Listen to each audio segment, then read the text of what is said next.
Hello, welcome to the Raw podcast brought to you by the Sunderland Echo. This is a live Q&A, so please drop your questions and talking points in the comment section on Facebook and YouTube if you are joining us in real time. My name's James Copley. I'm joined today by Michael Bowers and Taff. What are we going to talk about this week, lads? I'm not sure. There's enough news stories and enough upcoming events to really do a live Q&A. Well, unless you want to talk about Mo Salah's comments at Liverpool, I don't know. On the Sunderland YouTube channel, It's Derby week, Taff. Well, nearly Derby week anyway. How are you feeling? Well, I'm still trying to get over yesterday. It was a long day getting up and down for yesterday. But I am very much looking forward to doing exactly the same next weekend.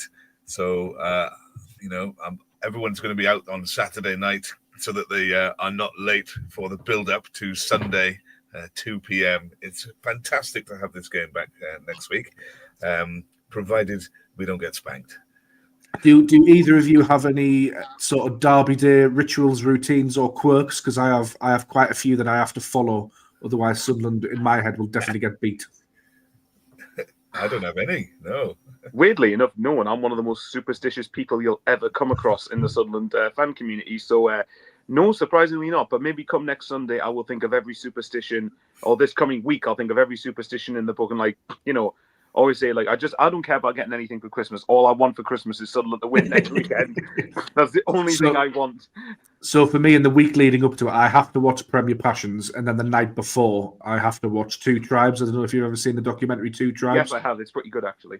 It is. I have to watch those two things. Maybe it's not Sunderland till I die, because that'll take far too long. The first couple of seasons are why would you transport yourself back there? But that's what I do leading up to Derby Day. No, weirdly enough, aren't we supposed to change our manager before the Yes, Derby yeah. we win? We missed the trick, Taff. We were supposed to do that after Liverpool. Right. Lose the first game, then beat the Mags. We need Sam Allardyce on speed dial, don't we? And if we could just have a 3-day loan for Fabio Barini from Salford City, because he scored the other day, didn't he? Just get him in just for the Derby. I was going to say we'd have Luke O'Nien trying to wind up Anthony Gordon or something, but that's obviously not going to happen now, is it? No, but mildly interestingly, Luke O'Nien, after his 3-game ban, is back for Man City at home, where he can do it all again.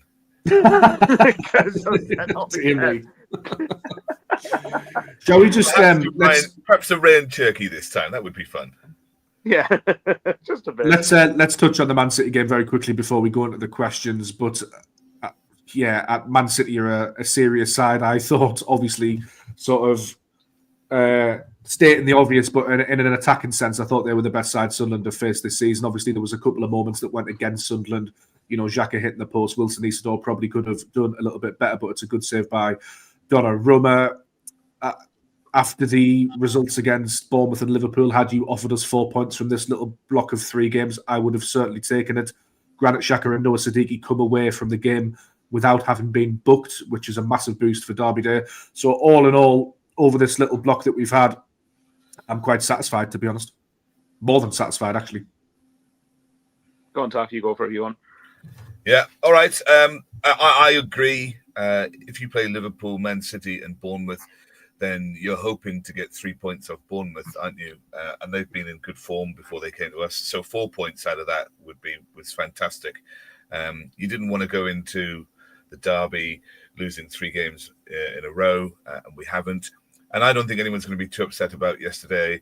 I was at the game, and you watch them, Man City. They were outstanding. They're really, really good. Easily the best team we played. I don't think anyone's going to lose too much sleep over them beating us. All 3 of their goals were absolute crackers. I mean, is it Gvardiol scores the first one from 35 yards?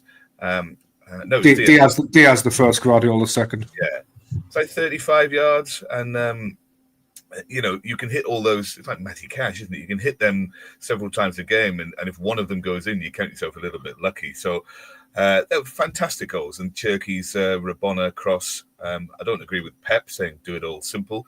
I think you need that kind of excitement and flair. That's what we all love. Players like that don't get to play these days. So fair play to him. Well done.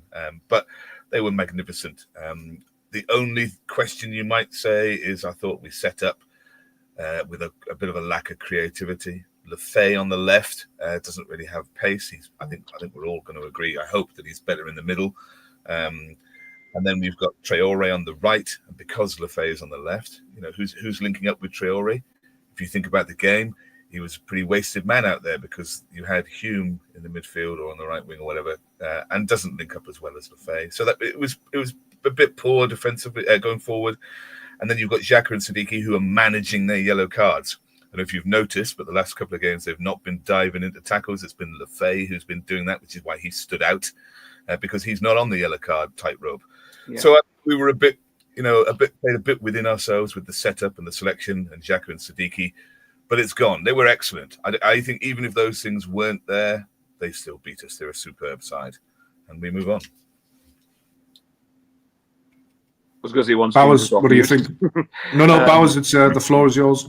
Yeah, no, I was going to say. I think probably the only thing that kind of disappointed me yesterday was how quickly we let in the second after the first one. I think it would have been good to have stayed at 1-0. And look, if I touch on the goals, the first one, I mean, fair enough. I mean, it's a mixture of a strike from long range, but it also takes a deflection off Ballard. That happens. Fair enough. I thought the second and third goals, I know there's obviously Cherky had a good bit of skill for the third one, but I personally think the second and third goals was awful defensively in the box from Sunderland. But to be fair, that's not as often as what we've seen that this season. I think, like Taff said before on, say, propaganda with Connor or whatever it is, that we generally tend not to get hammered too much because I think the Breeze just won't allow it too often. And I think for goal difference, that's going to be quite good this season. But I think you've just got to hand it to Man City. And what probably didn't help us was the fact that Villa beat Arsenal in the early kickoff because Man City then sensed a chance, didn't they? And fair enough, they took it. That's going to be what it is. I do think the game would have been a bit closer had it not been for the fact that Xhaka and Siddiqui were on that yellow card tightrope with the fact we've got Newcastle coming up next. So I'll be interested to see what happens in the reverse game at the Stadium of Light on New Year's Day. Because at that point, we don't, unless either of them are suspended. Well, sorry, Siddiqui's going to be at AFCON, isn't he? But unless Xhaka's going to be suspended or something like that, then you're not going to have that tightrope with the Newcastle game around the corner unless we get them in the FA Cup again. Please no. But the game on New Year's Day, I think I'd like to hope we'll have a bit more. I like to hope it'll be a bit of a better game. But you got to say, I agree with both of you said. I think Man City have been by some way the best team we faced this season. But I actually thought for the first 30 minutes we did really, really well. I thought until the first goal, yes, I agree with Taff. There wasn't much in the way of creativity, but I felt like restricting Man City wise, I thought we did superbly actually. But it's just once the first one went in, it was kind of it was always going to be a mammoth task from there to get anything, let alone get a win. So I think.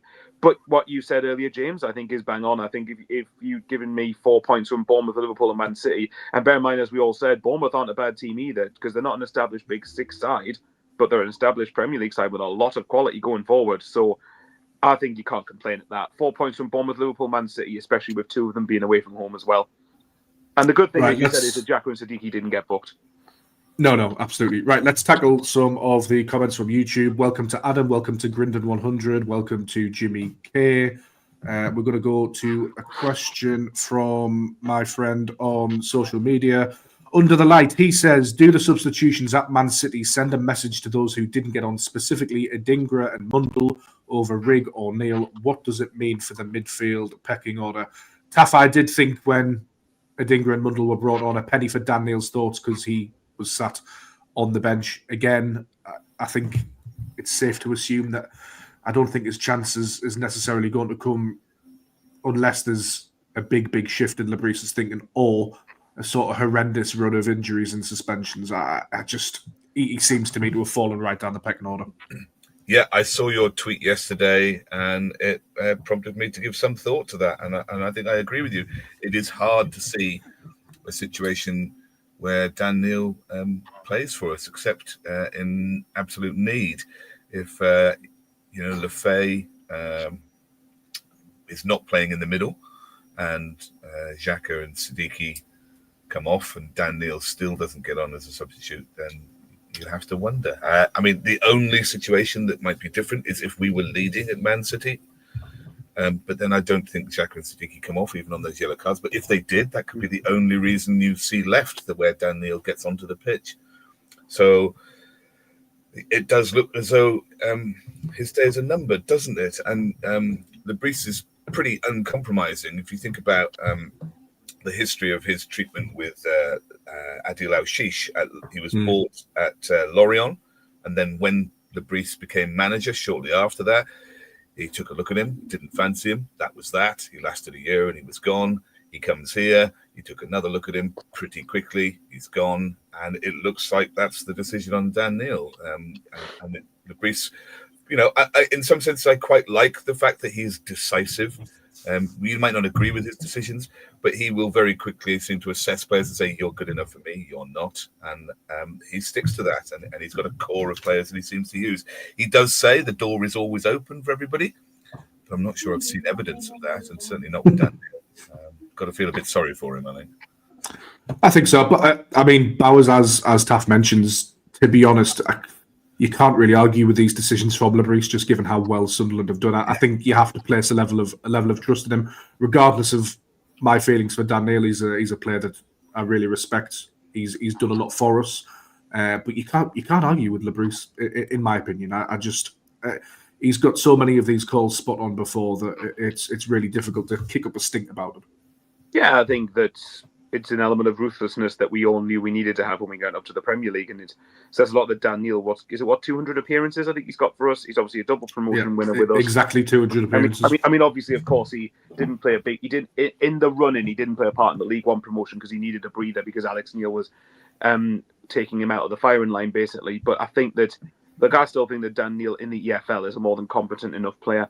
But obviously, the Premier League's a huge jump, isn't it? So I think we had to be ruthless on who we were going to view as good enough to make the journey with us, and who was good and who wasn't going to be good enough. And I think that the fact that Dan Neil Dan Neil's has only got like 1 or 2 sub appearances this season, so I think that would probably suggest that Lebris doesn't really think he's going to be good enough. And obviously, he's not going to be a patch on Diarra, Siddiqui, Xhaka, and even if you put Gertruda in the midfield, whoever else. But yeah, so I think I do feel for him a bit, but I think given that Lebris has got more calls right than wrong, I think it is fair to trust him with these decisions.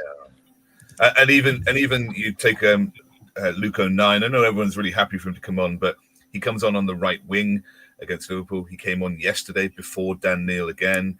And you've got all of your midfielders off, and Dan Neil still doesn't get to come on in those situations.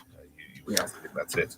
Yeah, indeed. We'll go to the YouTube comments again for another question. Jimmy K, thanks for tuning in. Reports are that Diarra won't feature in the derby. Surely this means he shouldn't go to AFCON. It's really interesting, actually, because Lebris came out and said after the game that he doesn't think that Diarra will be ready in time, but Ronaldo, he's hopeful, will be available for the derby. Interesting, isn't it?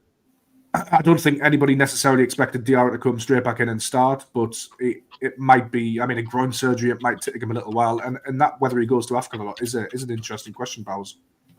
Very selfishly, he shouldn't go to AFCON because it benefits Sunderland if he doesn't. But I think if there's a remote chance of him being fit for, is it Senegal he plays for, isn't it?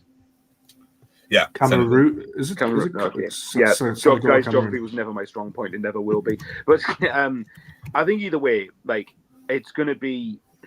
I think if there was a chance, Senegal. It's going to be Senegal again. Yeah, I think if it was a chance that he was going to be fit, then I think that Senegal would probably want to take him. And I think even if he was fit for they're expected to. Correct me if I'm wrong. Are they expected to go far in the tournament?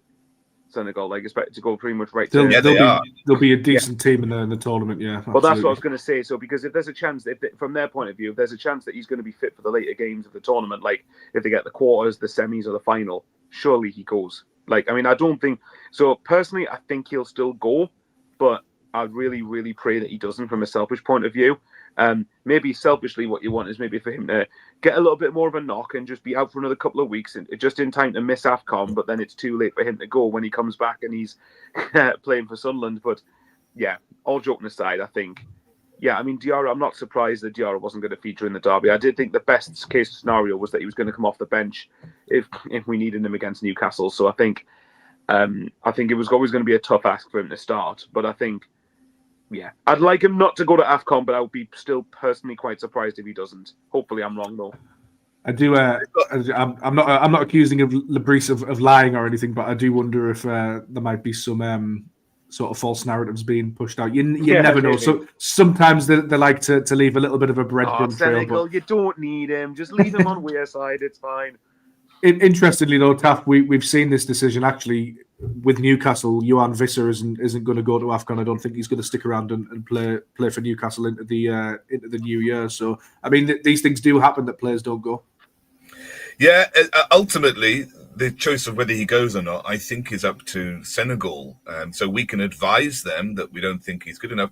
But if they call him up, then, we kind of have to let him go and they will make their own decision about that. But I think Senegal have delayed their full squad decision until this coming week. So I think we'll find out, or maybe after the 15th when they see what happens with all the Premier League games, because there's a lot of players there as well. So we shall see. They do have a lot of good talent, so it's not necessarily that he will be needed. He's a young player. He had only just, I think, broken through into the Senegal squad. They are one of the favourites, though. I think it was a surprise in the World Cup qualifying that they got knocked out of that qualifying by Congo. So we will see, but it's pretty much up to Senegal and the rest of the players they choose. They've got some quality midfielders that they can take with them. So I don't know. We'll see.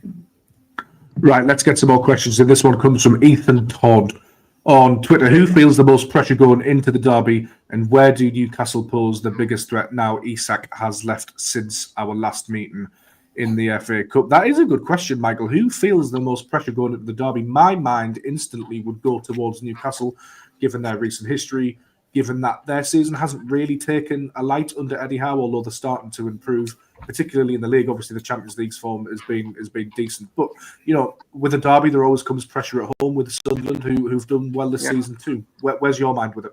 My mind is pressure would be on Newcastle for a multitude of reasons.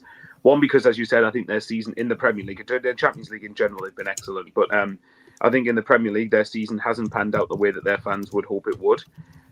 Secondly, because I think they've obviously got a team that's been assembled for much more than what ours has been assembled for. And I'm not going to use that as a total excuse because we've still spent a bit of money, but we obviously had to spend the money.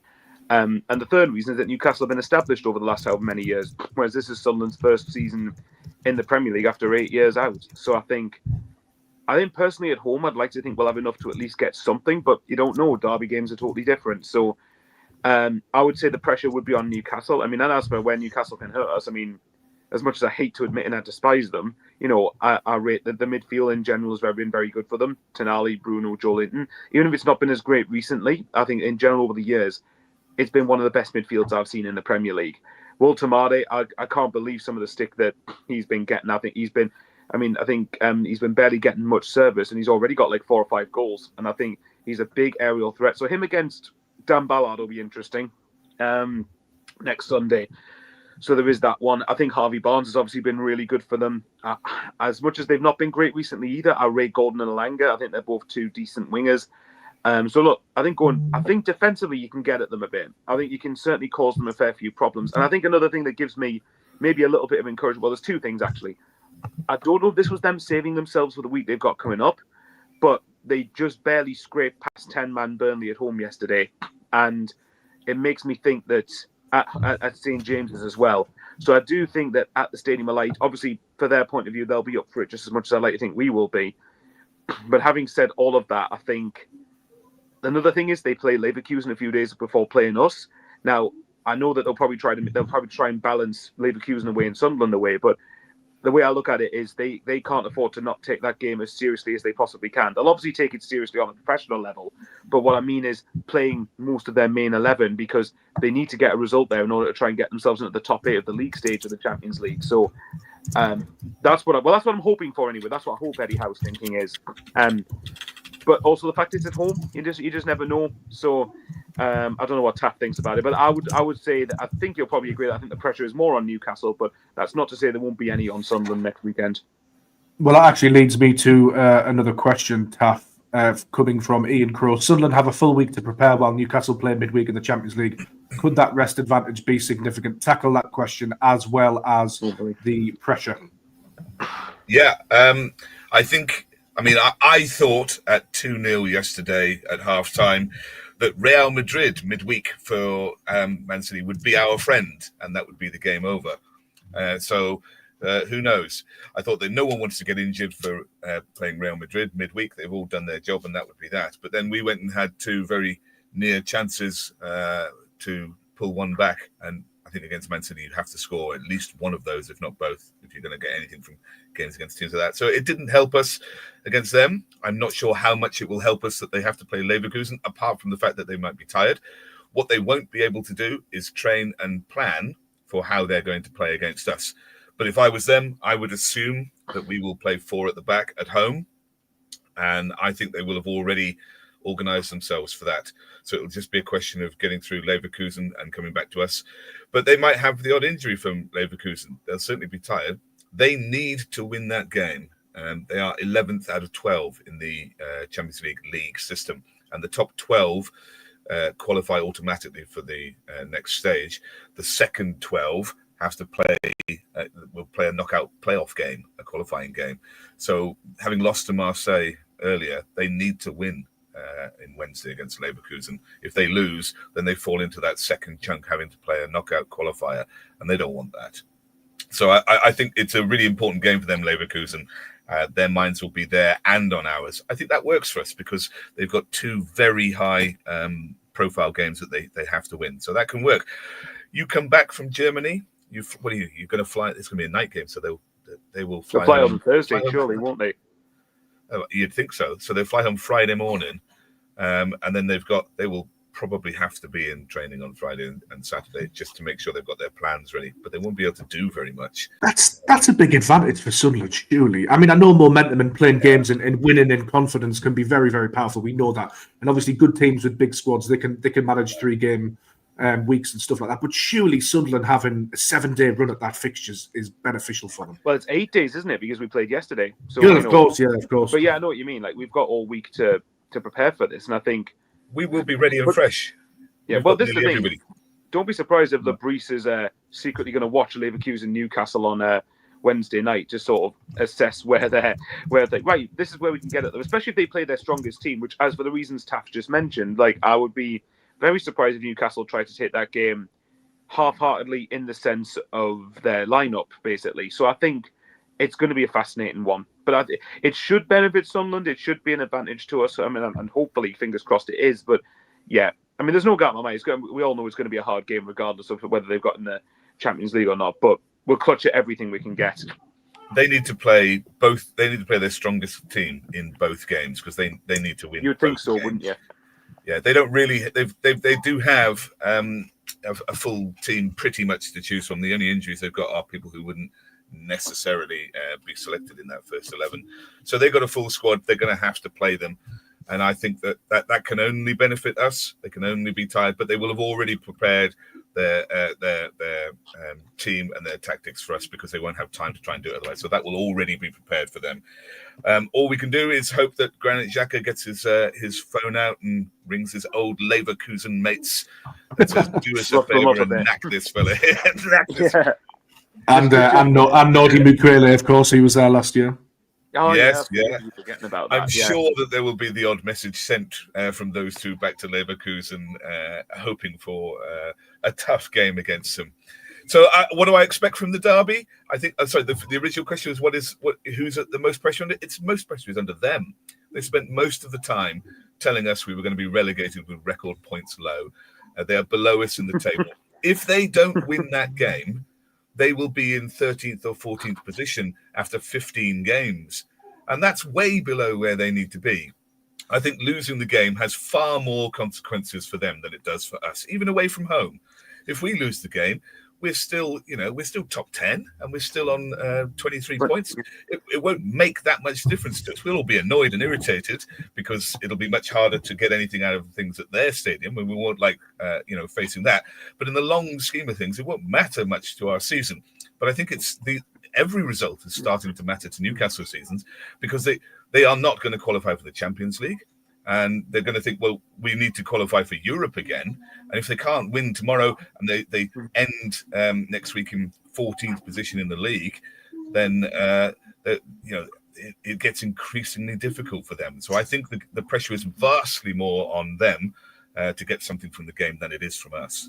I had a very, very wry smile on my face. I think there was a senior Newcastle figure who did a talk at the Stack. Keith Downey of Sky Sports covered it quite in depth. You can check some of the quotes over on his social media. But the crux of the senior figures argument was that he wants Newcastle United to be winning trophies, competing at the top end. They have this long-term plan. The new stadium was mentioned, and I just thought to myself, way to raise the expectation with fans on Eddie Howe again in a week coming in. And I just thought to myself, do you really realise the sort of the flames that you have just perhaps fanned a little bit there? I bet Eddie Howe sat there thinking, "Oh, cheers for that, mate!" Like, yeah, I mean, I could very well imagine he probably would have done. To be fair, though, I mean, I hope Taff's right about them not qualifying for the Champions League. But the weird thing is, only 3 points off 4th place. So that's how tight the division is. But then, there's obviously been quite a few issues in terms of, because I mean, Newcastle,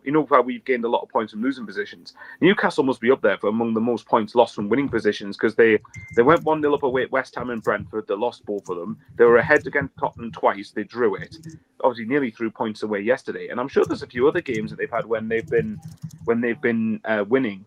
Sorry, I'm just getting me one pinging constantly. No. I think there's been a few games where they've been with. This is where James is going to be like the expert and search it up and probably prove us wrong here. But like, there's been a fair few games where they've been ahead and have ended up losing games. So I think it's going to. I mean, you can say they dropped a point against Liverpool late on. They were in head against Arsenal. Okay, granted, to be fair, it's Arsenal. Lost late on. So I'm hoping. Yep, Stuart, I completely agree with you. Hopefully, Reggie plays the weaknesses they display against Leverkusen. Well, that's the thing, because. But I do agree. I think the pressure is going to be on Newcastle. It's going to be, I mean, it's the first league derby for 9.5 years, pretty much. And I'd like to hope Sunderland are quite a bit better than when we played them in the cup a couple of years ago. And Sunderland, I know we don't have Mick Beale for one, so that's a big help. And Sunderland, please don't decorate your bar in black and white nonsense. Please don't. Can't ever live with that again. No, I don't think that's happening again somehow. No, I'd like to hope. I don't think it will, but I would really like to pray not. So, yeah, but I'm pretty sure Newcastle must have lost something like 10, 11 points from losing positions. So, like I said, Arsenal 1-0 up and lost, so that's 3. Brentford and West Ham, they were ahead in both games and lost, so that's 6. They've thrown away an extra 2 points against Spurs because they were ahead twice. That's 11 points off the top of my head that I think they've lost from leading positions. So, we've won 12 from losing as well. So even if, say, they're 1-0 up going into the last 10 minutes, which hopefully they're not ahead at any point in the game. But if they're ahead, then you think, well, okay, as long as it's 1-0, you go, or 1 goal, anything can happen in it. And like I said, we've got the crowd advantage on our side. I do agree with Taff that I think at their place it's going to be, obviously, I think at their place it's going to be quite a bit harder because unfortunately at home they are generally very good. I was going to ask Taff something if you don't mind, actually, because I wanted to expand on a point he made about if we lost, it wouldn't be as detrimental, I should say, to our season. Obviously, of course, it'll be annoying. With that in mind, Taff, do you think that our biggest game this month, for the context of what our expectation is Leeds at home then, if we take out the fact we have a derby? Yeah, I think it is. I think we're Lebris has made a big deal about this 40 points. We all want to stay up. I think everybody's hope is that we stay somewhere around about where we are. I think that, finishing in the top half would be what everybody imagined would be the Great upper team. end of where we could finish. If we finished 10th, I think everyone would say that's the very top end of what we would hope we could do. And that would be amazing to be promoted and finish 10th. So I think there is an expectation with our fixtures being tough this next month that we might slip down the table a bit, but hopefully not too far. I think that games like Leeds within that period are really crucial because we've got the derby. Who knows what's going to happen in that? We've got Man City coming back. We've got Brighton away, who are in good form. And you look just like we had this chunk of games now. You look at Bournemouth and say, "Oh, it would be really good if we could get 3 points out of Bournemouth," and we did. I think Leeds is a very similar thing. You've got to keep the points ticking over, with 1-3 here and there, and we move closer to our target. So I think it's a really important game. Also, they are starting to get a bit of momentum and a bit of belief about themselves. Now, I hope that they stay up. I would love it if both Leeds and Sunderland stayed up and perhaps West Ham and Wolves went down. I think that would be great for the Premier League that happened.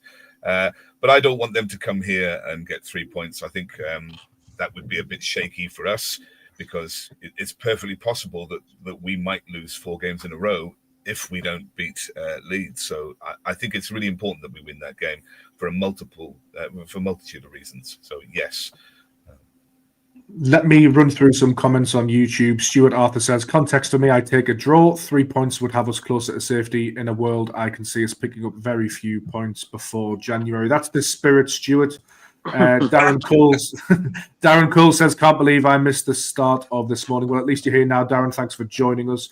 Simon says, it will be interesting to see how many fouls Joe Linton will make before he gets a booking. That's a nice thought, isn't it? Joe Linton versus Granit Xhaka. Who wins that battle? As long as Xhaka wins that battle, I don't mind. Tactically, Taff. Xhaka is clearly going to score his. He's clearly going to score against the Mags, isn't he? He's going to do. Trademark stunner. I mean, he's already like icon status, and he's only played 14 or 13 games. Imagine if he scores against Newcastle. Blimey! I guess that's. I made this point before the derby in January a couple of years ago, but I hope that point is emphasised to them, and I think it will be. But if you score in this fixture, you really do become an icon. You think of Fabio Borini, Jermaine Defoe, even players like Billy Jones and Danny Higginbottom, who are fondly remembered because they managed to strike in the derby. Stephen Fletcher got a couple of goals in the derby. It really, really does help push on your Sunderland career.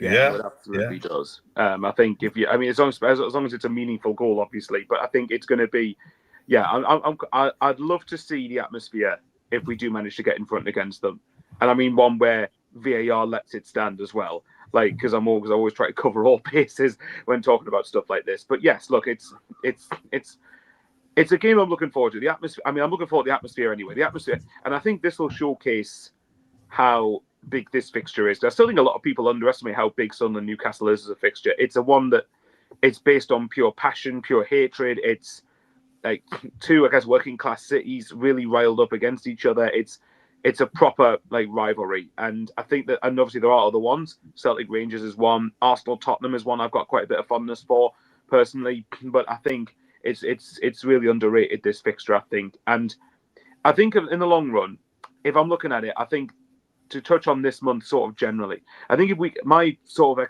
hope really is that we could maybe when FA Cup round 3 starts, if we could try and get to around 30 points, then I think at the very least it then puts us in a really steady position to then say if we're talking 40 points, then we need another 10 after that. And then from there, who knows what the season can sort of deliver. But yeah, I mean, if you can get at least a good result next week, then I'll ask Taff this actually. I'm curious to know what he thinks. If we didn't lose the game, would you consider that a good result? Absolutely, yeah. Just keep the points ticking over. I agree with you. If we can get to 30 points by the time we play the third round of the FA Cup, I think that would be an immense achievement. We'd have so many. I mean, the 4th of January. I think the FA Cup game that's Tottenham away. The FA Cup game is the week after that, I think. Yeah, we've got Brentford in between them. So Tottenham then Brentford. So I think we've still got like 5 games or something before we reach the halfway mark, and if we can get 6 or 7 more points in those 5 games, 7 points, that would be fantastic. And we'd be on 30 points by the time the third round of the FA Cup game. What would we need? We'd need 3 more wins from the rest of the season, pretty much. So you could have a go at the FA Cup. By the way, we are on Monday's draw for the third round. We are ball number 37. That is surely a sign. That's a very, very good sign. Right, nice answers, guys. They're away if they win today. I'm going to fly over to the comment section again, just run through a couple of these. Jimmy says, hopefully Ronaldo is firing and ready to go. Hume looked out of place at left back yesterday. Stuart says, Leeds at home, 100% the most important game of this month. He also adds that Brighton away is massive. Lexi said, I take losing both of them and staying up than winning both and going down. That would be I would as well. I'm guessing he's talking about the derby. We are actually getting a couple of questions from people who've arrived late. Paul says, morning guys, just started watching now, so sorry if this has been asked, but does Dan Neil have a future here? I'm starting to think he might be sold. Lauren also asks a question of a similar vein. Is there any reasons behind Neil not playing or anything? It seems odd to me that after playing nearly every minute last year. We won't touch it again, but what I will say is go and rewind about 15 minutes, and we do touch on that, and I'm sure we'll talk about Dan Neil on upcoming podcasts as well. Kev says, whoever scores against the Mags will become a legend. Alan Gardner says, morning chaps, would be great to get to 30 points before we play Man City in January. That'd be an immense achievement if we did that. This is an interesting question, actually, from Anth on Facebook. Which mag player would improve our side? No ducking the question. You two can take this. I don't think it would be Ramsdale. I love how you're just like casually passing the question to us and just avoiding it. So the headline from this will be that Michael Bowers wants ex-Newcastle player to sign for Sunderland. Sub-headline: James Copley bottles asking question. Newcastle player improves Sunderland. No, I'll tackle this, no problem. Okay, I'll say what. I'm happy. I'll go first if you want. I think, if I'm honest, and I hate admitting it, but I think Voltemade looks a beast. I actually think Voltemade up front, I think looks really, not just for his goal, but I think his general play is pretty good. And don't get me wrong, I love our strikers. I think Mayenda's got a lot of promise. I think Isidore and Brobbey have done well when they've been required to. Obviously, Isidore's missed a couple of chances, but generally, I think he's done very well. But I think, Voltemade, I think is a really, really good handy player to have, and I hope he's there either off it next Sunday or we're not playing against him. But I suspect he probably will be playing. Jimmy's put in there in the YouTube chat, Tonali. Yeah, I think you've got to mention Tonali. I think there's a good few of them. But I think it says a lot, actually, maybe they're wingers, maybe like, Harvey Barnes, Anthony Gordon. But I think it says a lot, actually, that I think if you'd asked me this question before the FA Cup game, I'd have said probably everybody because we were a championship team at that point. So it says a lot. That I think defensively we can. I don't think defensively we're that far behind them in terms of like personnel, which I think says quite a bit about how good our recruitment's been. But yeah, I think going forward they probably have a little bit extra on us. But sorry, I don't know. Taff for me, you automatically dislike them when they're on the opposite team to you. But I think if you have Joe Linton or Bruno in your side, I can absolutely see why Newcastle fans like their style of play. I think both are really good players, although they can be annoying to watch from a neutral's perspective or even a biased perspective, which which we all are. Yeah, look, Guimaraes is a great player, but I wouldn't have him because it would mean that Siddiqui wouldn't play. So I want Siddiqui to play and develop, but I would have Voltemade because we need a forward, and he's I think part of the reason they struggled with some of their early games is when they bought him, they wanted an out-and-out striker leading the line, getting in behind like Isak, and he's not that. He's a dropping forward, so they've had to adjust to have him in their team. So I think he's great. He would fit us. I would also have Lewis Hall, actually. So I'd have Voltemade and I'd have Lewis he's a good player.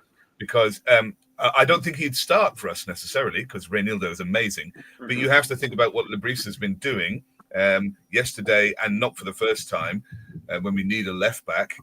It's our right back that goes and sits over there rather awkwardly. Masuaku doesn't get a game. Sirkin, who's fit now and has played two full games for the under-21s, didn't even make It's actually 4 full games for the under-21s now. Right. He was sent away to play for the under-21s again at the weekend for a full game, and you have to think, wow, we could have done with having him on the bench. Even if you select Hume ahead of him, he still doesn't make the bench. So you have to wonder if Sirkin's days are numbered in Lebris's mind as well. So given that, I would have Lewis Hall as well as Voltemade. Shall we just touch on Sirkin again? Because I guess it means we could loop around to the Dan Neil question that people have been asking in the comments. And I guess what we are skirting around here is both players' contract situations. Yeah. Now, and whether this plays a part in their selection this season. Now, this issue I have multiple thoughts on, because last season we sold Tommy Watson to Brighton controversially, and Sunderland fans weren't happy. He was booed.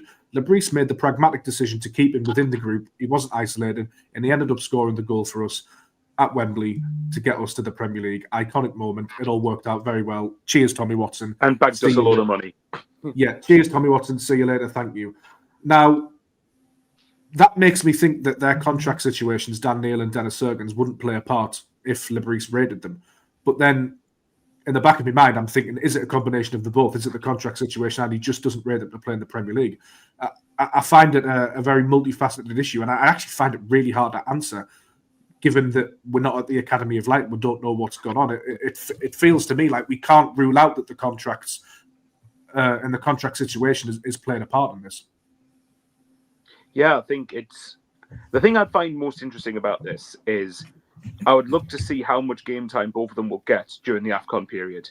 if they barely feature across those number of games, that then speaks quite a lot of volumes to me in about how neither of them were fancied to have a longer-term future here. And it might be a factor from their side of things, especially on Dan Neil's part, why a contract hasn't been signed, because it could be down to game time. It could be that they want to be playing football regularly. And if that's the case, then I respect that out of them for it immensely. So, yeah, it's a funny one, because I could see a scenario where at least one of them go in January. I think if they're going to leave anyway, part of me wouldn't be against getting some money for them if you can, but bear in mind they're on the last 6 months of their contract, so the best you could get is maybe 1 or 2 million, maybe 3 million at most in the case of Dan Neil. Yeah, and I agree with Simon. Yeah, you make a good point actually. Yeah, saying we're going to use Sirkin when fit, and maybe we need a left back in January. I could maybe see a scenario where Sunderland do aim for someone like that. It could be, and I cast mine back to, I think Taff quote me. Tell me if I've misquoted you here, but I believe you said we could maybe possibly go for Lusimi again in January. So that makes me think: could someone like a Mukiele be used more as a fullback in that scenario in the case of Sirkin leaving? So I don't know. It's an interesting one. But their contract situations to me suggest that one way or another next season they won't be here either way, though. Kev says maybe we don't want them injured for a potential move in January. Watson had maybe. already agreed terms with Brighton, which I suppose is a valid point, Taff. Yeah. It is, but I mean, you look at the bench yesterday, and we don't have Reinildo playing, and our other two left backs at the club who are fit and ready to play in Masuaku and Sirkin don't even make the bench. And we have a right back who plays left back instead.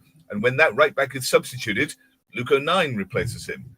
And you have to think, in that scenario, if Sirkin and Masuaku can't even make the bench, when we're not even starting with our left back, and then we're not even substituting our non-left back for a left back, in that situation, then you have to come to the conclusion that Sirkin is gone. I don't think that it has anything necessarily to do with the contract of Neil and Sirkin, but the fact that neither of them can get on the pitch when all of the players in their position are off the field speaks volumes. And you know that Lebris is really decisive. If he doesn't think you're good enough, then you are not ever getting a look in for him.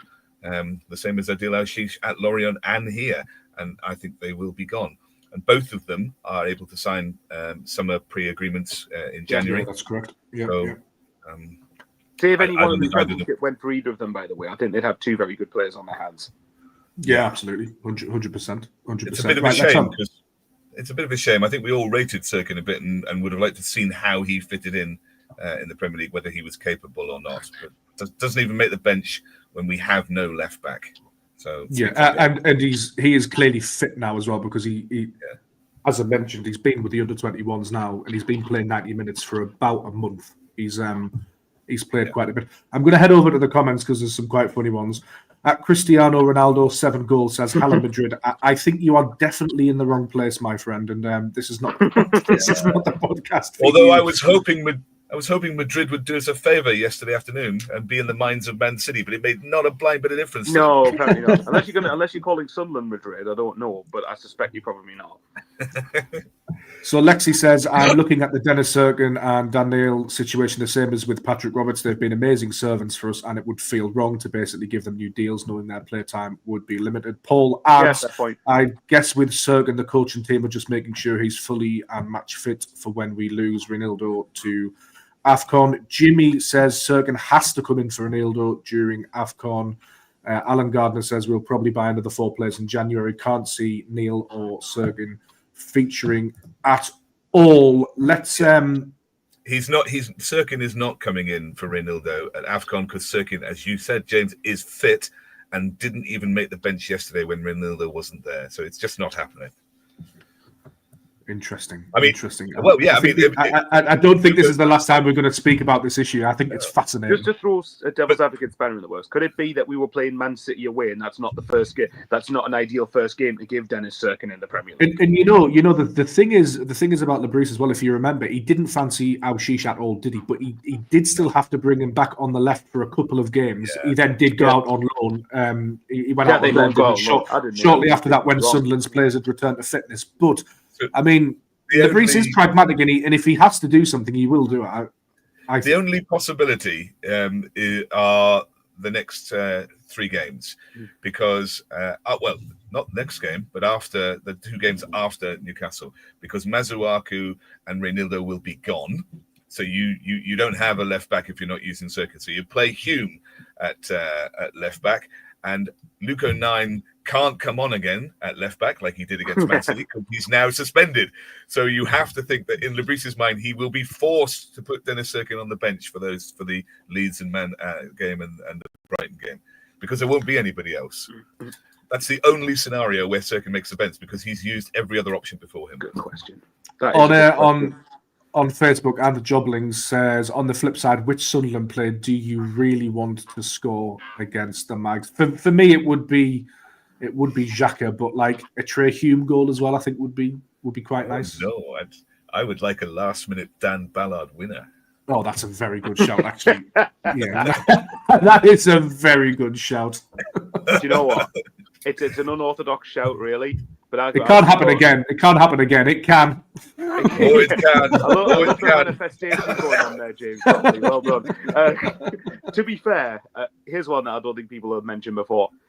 Imagine, say it's like level, and then Chris Rigg, his dad's a Geordie, comes off the bench and then scores an absolute stunner, or even just scores the scruffiest goal, like the scoring goal scored against Leeds at home last year. Just similar to any sort of goal, but especially if it was like a screamer, and then he just lifts his top off and just goes absolutely mental in front of the home fans. Like, I don't know, we have all of that Geordie, what's what I'm looking for, Geordie presence in the house of Chris Rigg's father and all that, and then he just absolutely ruin his dad's Christmas. Oh, that would be absolutely perfect in my eyes. But I love Taff's shout of Dan Ballard, like last minute header off the crossbar. This is the Roker end. This is a tremendous comment, and I've got no idea if it's actually true or not from YouTube. The last time we lost at home to Newcastle in December was 1956, which is a tremendous stat. I haven't double checked that, and you've just jinxed that now, mate. Thanks. To go searching for that is just to like sort of to give you some peace of mind is quite impressive. So that's good. Yeah. I'll go to the comments again. Kev says, I've got a feeling Xhaka will score a brace. Now that really would be something. Simon said, would like a Broby hat-trick. Peter Stockdale rightly says, I don't care who scores next week as long as we beat Newcastle. I won't read the last bit of that. Yeah, I agree. As long as we win, then I'm not bothered. Stuart Harper says, Granit Xhaka or Mayenda last minute. Jimmy K says, Mayenda off the bench would be something. Let's tackle Mayenda, actually, Taff, because he's not getting on the pitch at the moment. And I really like Mayenda. I think he's got some excellent attributes, chief among them pace, and he knows where the goal is, but he just seems a touch out of favour at the moment. And we'll come to this later in the podcast, but Lebris seems pretty set on switching between Isidore and Broby at the moment. Look, I think Isidore and Broby are the right people to play there. I understand what you're saying about Mayenda. I actually think that Traore is anonymous unless he has a quality midfielder like Lefebvre to link the play between our sitting midfielders and him. And the only time that Traore has really shone as a winger is when Lefebvre has been in that central role. It might be different now that Xhaka and Siddiqui perhaps care less about the yellow cards. Siddiqui certainly. So I think that's made the difference. And in that scenario, it has surprised me that Mayenda hasn't come on as a substitute on the right, because he does offer a bit more. He can turn, he can drive with the ball in a way that Traore can't. Traore has to be further up, has pace. He doesn't have the physical strength of Mayenda. So I've been surprised that he's not been used as a substitute on the right in some of those scenarios. And that's where currently I see him getting game time, but it's not happening. Bowers, talk to me about Sunderland's striking options, and specifically, I'll ask you this question, and hopefully we'll get some feedback from the comment section on Facebook and YouTube as well. Over the last 3 games, based on those, who are you starting up front at the Stadium of Light against Newcastle United in the derby? Is it Brian Broby or is it Wilson Isidore? Context, obviously, Wilson Isidore's missed a couple of chances recently, so he'll be dying to set that record straight. Yeah. But Brian Broby's looked good. There is a question as to whether he is sort of fully fit and up to speed still. So I think there's a lot of caveats. And to me, in my mind, it feels like a bit of a 50-50 call at the moment for Lebris. I'm glad you gave him that question. It's coming to you afterwards, Taff. So I do have an answer for this. Weirdly enough, there's for one reason, and maybe that it's based on probably nothing here, but I would probably start Brian Broby up front, and it's not because of the fact that Isidore's missed the chance in the last 2 games. it's more because I actually think, and Broby, to be fair, has done this as well, but I think Isidore has been, when he's come off the bench, I think he's been very good. I think he's been very effective at stretching a back line. And I think one of the reasons I think that Broby for me would start is because I think Newcastle's back line, I know Dan Burn starts for them. I think, is it Chow? Is it that guy who signed for AC Milan this summer? Mike Chow. He's a good player as well, by the way. Yeah, as much as we hate to admit it. But yes, I think as well as geography, pronunciations are not my strong point either. So I'm quite pleased I got that close to being right. But with Chow and Dan Burn, it's physicality and it's athleticism in Chow's case as well. So I think Broby would do quite well against that at the start. And I think that Broby would, hopefully within reason, rough them up a little bit. And I think that would suit Isidore coming off the bench later on, especially if the game's still in the balance and still tight enough to the point where we could get something. So at least get a point. But I think, yeah, actually for me, I probably would start Broby. And I just think the start of it would suit Broby a bit. But I think you could generally make a case for Isidore. I wouldn't complain if Isidore started. But if you're asking me who I would go with, it would be Broby starting, but with Isidore coming on with a fair amount of time left. See, I'm the opposite. I think I'd start. I really like the idea that Wilson starts and he tires defenders out. I think he could give... Yeah, I could see that. I think he could give Byrne a little bit of a problem in terms of his pace in behind if he got the service. And then I think, for me, Broby's looked a bit better coming on and batching people up a little bit, sort of as if to say at the Newcastle defence, well, you've just been run ragged, but now you're going to get battered. But it's tough, isn't it, Taff? Because in the forefront of everybody's mind now are those two chances he's missed over 2 games with Isidore. Strikers miss chances, we know that. Sunderland don't get a lot of chances, so those 2 misses really, really do play heavy on us, don't they? If we're going to get a big chance in this game, we need to take it. Absolutely. 100%. But Taff, you can't avoid this question, so you have to tackle it. Yeah. Good luck, Taff. Look, I think it is the current conundrum for Sunderland fans. I think we're accepting that there is going to be a 60-30 split with them, however they play. Now, Isidore won't come up against Dan Burn because Dan Burn plays at left back, and Isidore mostly loves playing, in a forward left-hand role. So he will be. Sorry to interrupt you, Taff, but hasn't Lewis Hall been playing at left back last couple of games, and Dan Burn been centre half? Or did Eddie Howe revert to Dan Burn left back yesterday? I think yesterday Dan Burn was left back. Okay. Well, ignore me then. I mean, he might do, but I think I hope Dan Burn's Char and left Char back. Put it that way. in the halves yesterday. If you play Dan Burn left back, I think the winger could have Dan Burn's life at left back if he plays there because he's not been great there apparently. So yeah. So I mean, I don't know, but he likes to play in that channel on the left side so that he can cut in on his right and take those shots. That's what he likes to be. Just like Henry, he wants to be Thierry Henry. So yeah, he likes that. I'm going to side with Michael. I prefer starting with Broby and Isidore coming on. If you think about how they have performed, and I don't think it's a question of just one of them, a choice of one of them. And there's another contingent that goes with it. Isidore has scored his goals mostly when he's come on as a substitute when they're tired. And the space for him to get in behind and run. I mean, I think that's the last thing you want to do in the last 20 minutes of a game is have to start sprinting everywhere because this man with pace, with fresh as a daisy, comes on. And I prefer it that way. But I don't mind if it goes the other way. But I think the last half an hour of Wilson coming on and sprinting in behind a tired team is more effective. But it isn't just a case of who do you start. I think, although I need to check a bit more clearly, I think that they work as pairs. So you are not going. Lebris is not going to play Isidore and Talby at the same time. They're not going to start together because both of them are, lack a bit of physicality compared to your other options, and both of them are, a little weaker than other options defensively. So you will get Broby playing with Talby. That's what he's done, and then the swap has been to bring Isidore on and, yesterday brought Mundell on or moved Lefay over to the left. So I think that for defensive shape and caution being the primary word for Lebris, it is a pairing. So Broby will play with Talby. So I think that's what he'll start with at home. I don't think he will start with Talby and Isidore because it's weaker defensively. And in a game like that he knows the fans ever want to win, his first halves are always, yesterday, being an exception. The first half was always pretty cautious stuff. So I think he starts with Broby. I think Talby probably starts, but Mundle is the better defensively. But you're not going to start Mundle and Broby because that's too defensive. If you start with Mundle on the wing, then you start with Isidore up front and you make the other swap. I think that's how he does it. So I think they come as pairings. Interesting. So I actually ran a poll, an ongoing poll actually over on X at the moment. The question was who starts up front for Sunderland against Newcastle United this Sunday.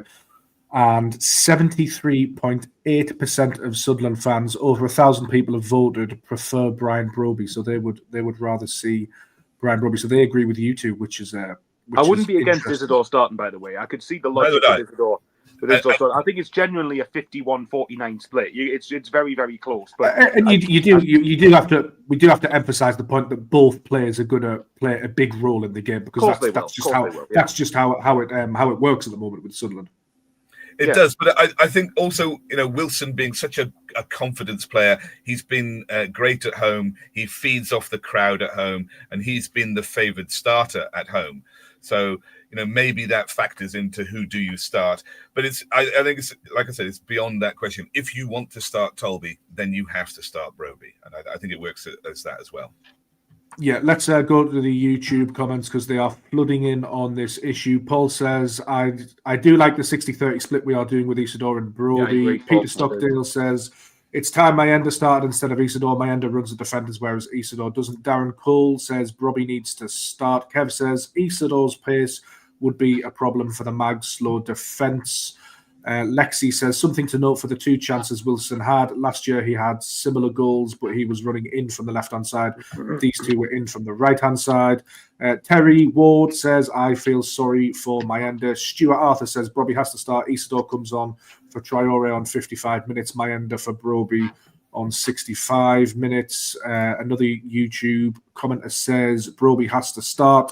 Simon says, can we not try Isidore on the left, considering Talby leaves for AFCON? I don't think he's going to do that in a derby game, to be honest. Possibly, maybe in the future, but with during AFCON, maybe. But actually, Mundle. Mundle is back. I think that would be the thing. Yeah. Terry again emphasises the point. I feel sorry for Mayenda. He's done nothing wrong, yet he's not getting a look in. Lexi makes the point. It doesn't matter who starts if neither get help or decent service.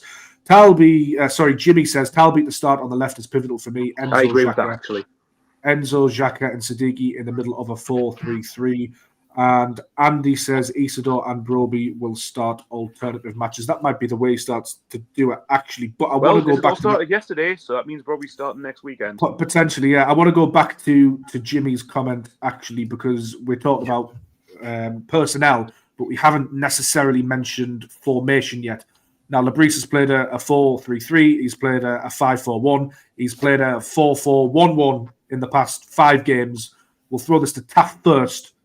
Which starting formation are you going with for the derby if you are Labrise? With the caveat that they all are very fluid and he does mix things up. I realise it's a big question. I hope you've prepped for it. He's just inwardly going, "Curse you, Copley!" Why didn't you prep me on this, goddammit? No. I am ready for you, sir. I'm ready. Go on, then. I have thought about this. I personally am not a big fan of the 5 at the back.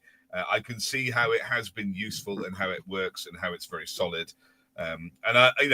If you played 4 at the back in some of these games, you might have been torn apart and I'd be desperately embarrassed. And that does work. But if you look at the results of how we've played with 5 at the back, I haven't gone all the way, so I need to do a bit more work on this, but we played 5 at the back against City, Fulham, Arsenal. I think we started with a 3-4-3, so a sort of wing-backs for the 5 at the back against Everton, Chelsea. And there will be some other games, I haven't gone back far enough. Our results against those teams, except for Chelsea, not the best. And if you look at where we played 4 at the back, Liverpool, Bournemouth, Wolves, Man United, Forest, Villa, much better performances, I think, Man United, and factor in the fact that we are at home and we have to be on the front foot at home. So I'm not playing 5 at the back. I'm playing 4 at the back. And I'm afraid if Reynaldo is fit, which he will be, then Hume misses out. I don't mind if he comes on a bit like Liverpool on the right wing. I don't mind if he does that. It wasn't him. When he came on at right wing, he came on the right wing. Was it Bournemouth, wasn't it? It's Bournemouth, yeah. He came on right wing and ball. So I'm afraid Hume doesn't start. Our midfield, if you want to play Traore on the right wing, then you have to have Lefay in the middle. That's the only time Traore has been any good because Lefay is able to connect the midfield with him. And Talby on the left, as our previous discussion, or at least I was advocating for, means that you start Broby up front. So, Mr. Copley, I was ready for you. That's my team to start the derby. For me, you raise a valid point in the games that you mentioned there, that I don't think we could afford to start this game with a 5 at the back and approach it like Everton at home. That for me is how this game will go if we approach it with a back 5 at home. Bowers, I think that's I think that's the blueprint for a back 5 at home. I know we played it against Arsenal. I think Arsenal are entirely different opposition, entirely different set of circumstances, entirely different game. Yeah, I think Arsenal. I mean, even we played it against Liverpool, Man City, and Arsenal, for example. But those three are like I know Liverpool haven't played like it, but they're the teams that a lot of people expected at the start of the season to be the top 3 in the Premier League, more times than not. So, whereas I think Newcastle, very hard game, obviously, and obviously got some annoyingly have some very, very good players on their books. It's not the same bracket as those teams. So I actually agree. So I think if I was, I'll tell you, since I'll go with the formation as well then. So I would say probably, obviously you have, obviously the goalkeeper speaks for himself, Robin Roofs. Give us your team. Give us your team, Michael. Give us your whole team. Yeah, go on then. Roofs, then the back four would be the same as Taff. I think he said Mukiele, Alderete, Ballard, Reynildo, assuming, of course, nobody gets injured in training or something. Then I would say, obviously, my midfield, of course, Jacko and Siddiqui. Siddiqui, now you can get your 5th yellow if you want, mate, as long as you're putting a good performance. Now we don't mind it because you're going away to AFCON anyway, so it doesn't matter. But after this game, but no, Jacko and Siddiqui, of course, and I think our chances of getting something is quite a bit better with them two playing. So I think Jacko, Siddiqui in there, Lefay in the 10, similar to what he was against Bournemouth, was outstanding and running the show, everything there. And Bournemouth, Newcastle, I don't think there's too much of a difference between them. Maybe Newcastle shade it a bit in terms of quality, but Bournemouth are certainly going forward anyway. Then I would say Talby on the left, because I've been really impressed with his performances when he's been on the left recently.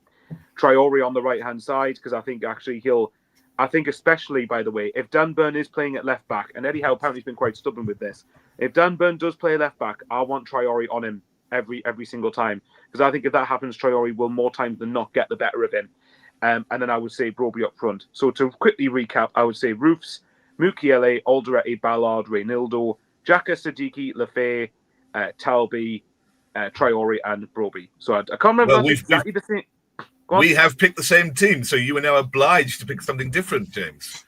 No, I'll go with Isidore up front, Talby on the right, and Bertrand on the left, or something. My head's hurt with it all, to be honest. Chris Rigg in the 10 instead of the 10. As long as Enzo's in the 10, I'm not too bothered. But I think that's a very valid team, and I could see Lebris going with it. Let's throw another headache into the mix here, and we're speculating slightly. Lebris mentioned that Reynildo will probably be ready for the derby, but what if he's not? What do you do then? Well, have you prepped for this stuff? The same team, but I mean, it's not necessarily what I would do, but it's the same team, only Hume at left back instead of on the bench. That's what he will do, if that's the case. What would you do then? Well, I mean, right off the bat, I would not want to play Sirkin in his full game in the derby there. Although he knows the club, he knows how to play the system, and he knows how much it means. It would have been nice if Sirkin had gotten some game time. You could have had him on the bench yesterday at Man City. He could have come on when Hume went off at left back. You know, there had been the chance to integrate him into the team so that he was an option. I think it would be murder to throw him in if Reynildo was injured. You'd have to start Hume, although I don't want that, and you didn't have to be in the position. But under current circumstances, you would have to start Hume at left back. So I think there's been opportunities to integrate Sirkin, which just makes me think, he's not getting any game at all. You've had the chances to prepare for that. So he wouldn't. But I would have liked that. I would have taken him yesterday. I would have given him some game time. And then, if things go wrong, you have an alternative to putting your right back at left back. But it doesn't happen. Could there be a shout? Gertrude at left back? Jimmy K asked, could you put Gertrude at left back? He has played there before, not for Sunderland, other than maybe 10, 20 minutes. I can't quite remember. I don't think he has played for us in that position, but I could be wrong. Right back, right wing back, centre mid. But what about if you put Hertrauda at centre half and then you put the left-footed Alderete at left back? I mean, does that work? Yeah. I don't know. first time doing it in a derby might be a little bit of a stretch. Yeah, I know. And bearing in mind, I think he'd be up against Anthony Elanga if yesterday's team's anything to go by, and Elanga is fast as anything. So I don't want to play 5 at the back because I don't think they have that much pace that gets in behind us. Sure, Gordon and Elanga are fast, but do they get in behind Reinildo or Mukiele? I don't think they do. And Voltemada is a dropping centre forward, so he's not stretching the line behind our centre half. So I don't think they have that sort of advanced threat and pace in the same way. So I really can't. I don't want us to be playing 5 at the back there. I know this is a bit of a. I guess it's a strange question given that Sunderland do have a lot of wingers available. But do you think there's a chance that he might move Enzo Lefebvre onto the left-hand side just for a little bit more control in the derby game? We've seen him operate, perfectly well there before. Is that an option? Do you think he'll consider going with? Yeah, I think it would be. I think Enzo's played on the left most times he's played this season, hasn't he? Really. So, Paul, there's probably a good reason for that. I think Masuaku will probably get murdered by Elanga or Gordon or whoever starts on the right wing. But I think. Sorry, I'm not saying he will do it, by the way, and I'm not saying I want to see it, but I do just wonder if there's something in his mind about control, particularly control in the middle. But if that's the case, because if you're going to play Lefebvre on the left, then who do you play centrally? Yeah, that is. I mean, you would look and it poses more sort of questions than it answers, doesn't it? Really, the only solution I could really have to that is Rig, maybe. But is that a big ask for him to start in a game of this magnitude? I just can't see it. I mean, he was left off the bench, wasn't he? Then he was back on the bench. That's what I mean. Yeah, I can't see it. And the thing is with Rig, I'm only basing that off 30 minutes against Aston Villa, who I thought he was very good. And he was just unlucky that Reinildo had that hot head moment and got sent off. And he was the casualty of that. But I just wonder, because I'm in the back of my line, I'm thinking with Rig, if you're playing Lefebvre on the left, then Rig's the only option for me. You can play really centrally, unless you have a fluid midfield 3 behind the forward. And then you can just sort of change it up. Or you have a flexible front 3. I don't know. I just feel like, with Rig, it's a funny one. Because if, say, he did play in the 10, then on the one hand, I'm thinking it's a lot to ask him to start a game of this magnitude. But on the other hand, he knows how big this fixture is, which could go one way or the other. So, I can see your question. But me, personally, I think I'd be more inclined to put the face centrally than out wide. I think on the Rig thing as well, in terms of like him starting, I think it's very unlikely, isn't it, that he would go down that route. But I do wonder whether, he's still just 18, whether he probably needs protecting from himself. That's what I'm thinking as well. Yeah. I don't think it would do Rig too many favours to start the game. Maybe I'm wrong. Maybe he would be absolutely sublime. But it's a big game for it. And I know he's played a lot of big games in his life, Chris Rig, already, and he's got a lot of experience. But this is a different level of big game, though, isn't it? Yeah, Premier League against Newcastle, I can't say that. Taff, what are your thoughts? I think Lebrecht will be thinking more along your line, to be fair. I don't want to see Lefebvre on the left. Yes, he's a creative player, but when he's in the centre, Traore is the better player. Without him in the centre, Traore can be quite anonymous. I would just go back to Paul Jacques' point further about Masuaku. I actually don't mind Masuaku. I know that he's come in for an awful lot of criticism, but I think he could do a job at left back. Part of his criticism at Man United with his horrible passing and the reputation he comes with from West Ham fans, but he had a Dingret in front of him that day. Yeah, that's a fair point. He had multiple 2-on-1s to deal with and was given the runaround. It wasn't entirely his fault. So I don't mind Masuaku at left back if Reinildo, doesn't play. But once again, he wasn't even on the bench yesterday and he's fit. So I think the decision about him has already been made, sadly. You brought Luke O'Nien on at left back instead of him or Sirkin. So I think, I feel a bit sorry for him. He's not really been given a proper chance. And so I don't mind him at left back. I don't want Lefebvre on the left wing. Like I say, I think you lose Traore in a game if you don't have someone connecting with him. And I can't see anyone else who can do that better than Lefebvre in the middle. But also, Lefebvre just doesn't have pace. And if you want to play against the fullbacks of Newcastle, then you've got Mundle, you've got Talby. Why would you not play them on the left? I think you have to. Lefebvre is wonderful, but he's got no pace. You go back to the final, the goal that they scored. It comes from a corner. The first goal they scored comes from a corner that Campbell knocked. Is it Tyrese Campbell knocks it in? It comes from a corner, and they break from a corner. And Lefebvre is simply outrun by Campbell when Heyman knocks the ball through. He doesn't have the pace to get in behind him, and I think we lose Traore on the right. So it's an absolute no for Lafay on the left for me. So long story short, James, what's your team? Oh God, I gave you my team is your team, but with Isidore starting and Traore. Oh, okay then. Others. So is Lafay starting centrally for you then? Yes, I think Lafay's in the 10. I want to see Lafay in the 10. I was just throwing that question in terms of where Lebreese's mind. Off guard. That's what you were doing. No, not necessarily. To be honest, I've thrown that many curveballs at you that I don't actually have a clue what my team is for the derby. If you're going to start Isidore, up front, then are you also keeping Talby on the left, or are you accepting my argument there or not?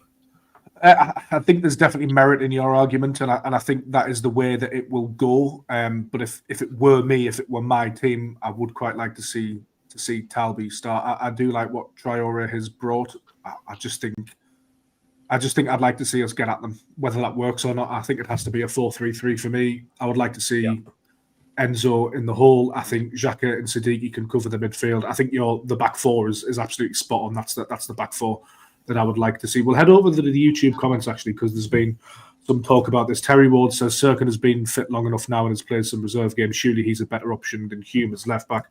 Lexi gives her team actually 4-1-4-1. Roofs, Reinildo, Alderete, Ballard, Mukwele, Xhaka just in front, then Talby, Siddiqui, Lafay, Traore, then Broby. So that's sort of, I guess, an out of possession lineup. Jimmy says, I loved what he did at Bournemouth when we were winning and he stuck on Hume at right wing.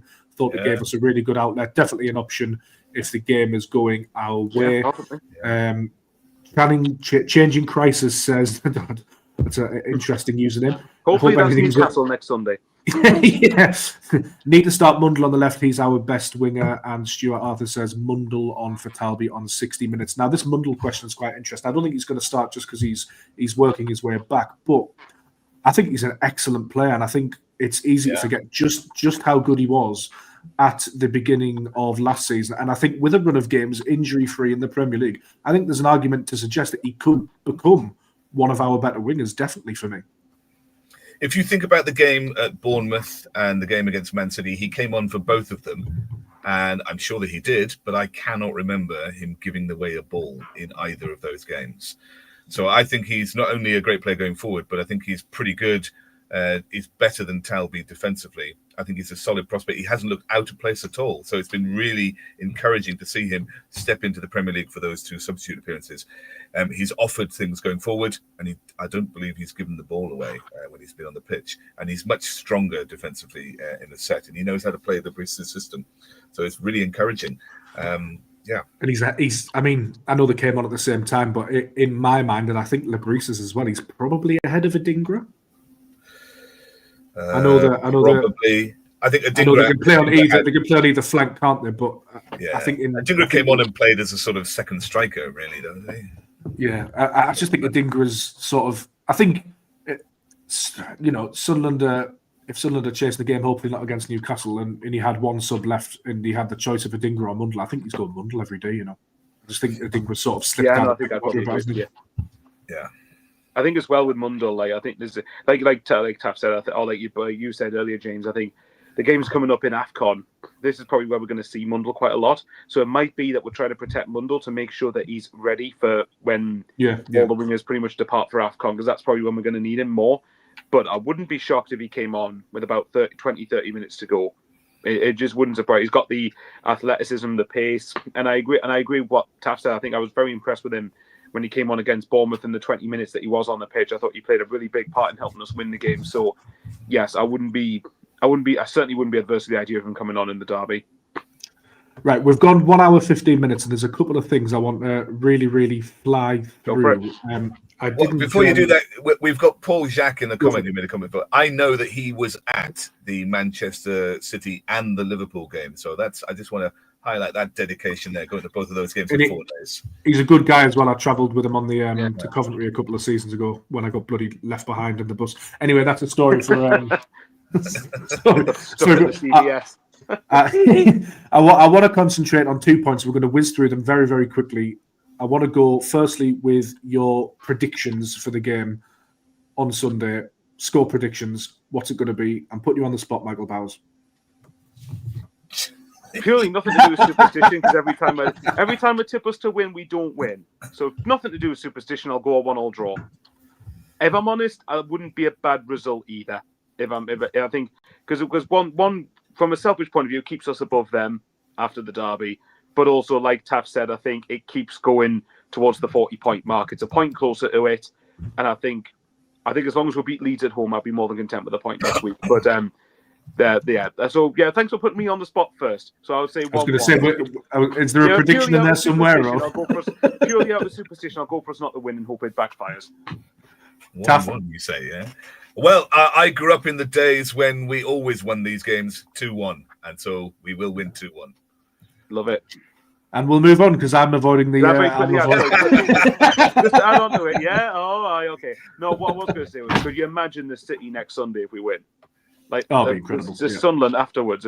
James is going to be leaving the stadium, and then he's like, right, I need to go into the city and absorb the atmosphere of Sunderland have just beaten Newcastle United.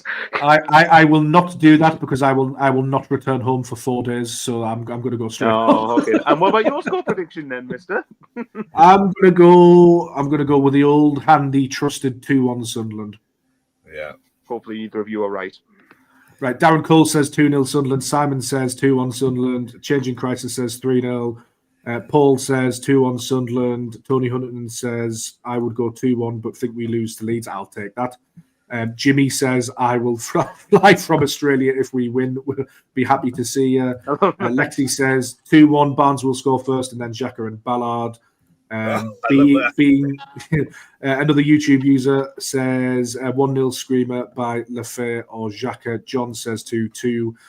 Gillian says 2-1. So a wide range of scores. Right, the other one that I wanted to get your thoughts on is a combined 11 between Sunderland and Newcastle. Now, I haven't briefed you on this at all or sent it over. So I'm going to quickly run through sort of positionally. We're just going to go with like we'll go with a 4-3-3. One of our players versus one of theirs in a set position.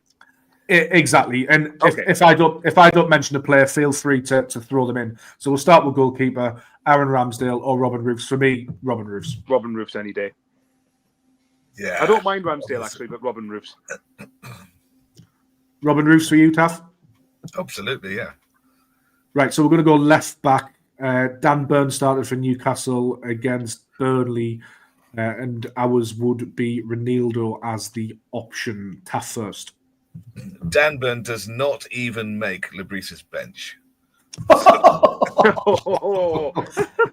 That is going on TikTok, Facebook, Twitter, everywhere. I'll be ruined if he scores now. I'll be ruined. You will be ruined. Oh, I was going to say, if Dan Burn has a horror show equally next Sunday, if Dan Burn has a horror show next Sunday, Taff has got every right to come back, clip this, and then put it all over social media. Stick it up here. Bowers, Ronaldo, or Dan Burn. I can only lose from that position, I'm sure. Yeah, pretty much. Well, that's why I'm trying to help you out there. If it was a choice of Ronaldo or Lewis Hall, it's a much tougher question. But I would say out of them two specifically, Ronaldo. Right, okay, we'll go right back next. We have got Node Mukwele. We think we'll play there in a 4-3-3, so we're just going to go with that option for Newcastle. It's Tino Livramento. Livramento's good, though, isn't he? Yeah, he's very good. He can't do long throws, Mukwele. This is just going to be a Sunderland 11 this second. Oh God! Yes, of course it is. Of course it is. I'm going to be clipped to hell if we lose. I'm going Mukwele. Well, I'll just go Livramento then, just because I'm outvoted anyway. But I think Livramento, but Mukwele is good. But I think Livramento's a different level. Okay, so centre backs, they've got Shah and Thor, whatever he's called. I don't even know how to pronounce his name properly. And we will have Ballard or Alderete. Quickly whiz through those two options. Taff. Well, I'm not playing a sore thigh, so Alderete has been tremendous. He's our best ball playing defender, so you have to have him on the pitch. Otherwise, we can't make those passes.